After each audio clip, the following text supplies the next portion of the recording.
อะไรก่อนนั่งนี่เดี๋ยวเนาะนี่ชิคกะแลมเดี๋ยวเขานั่งกินกะแลมอันนี้ก็กะแลม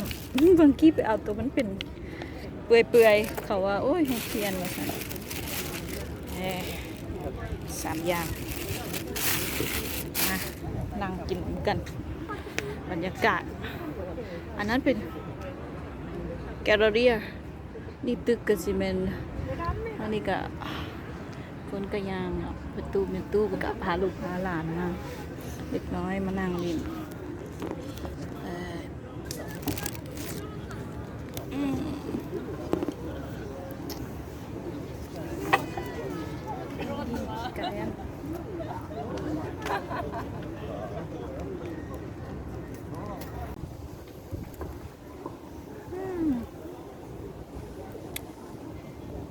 ตู้กระแลมเราก็อยู่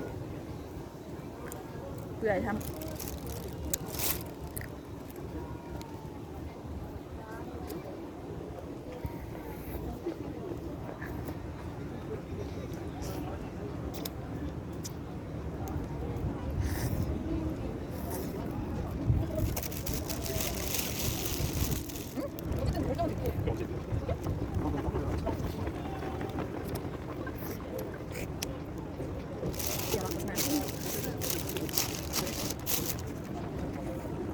เปื่อย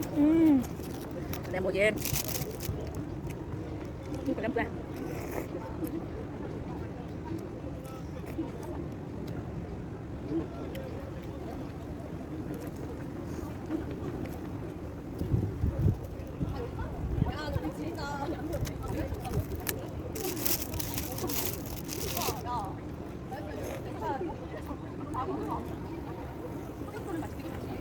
한국만 찍어도 면은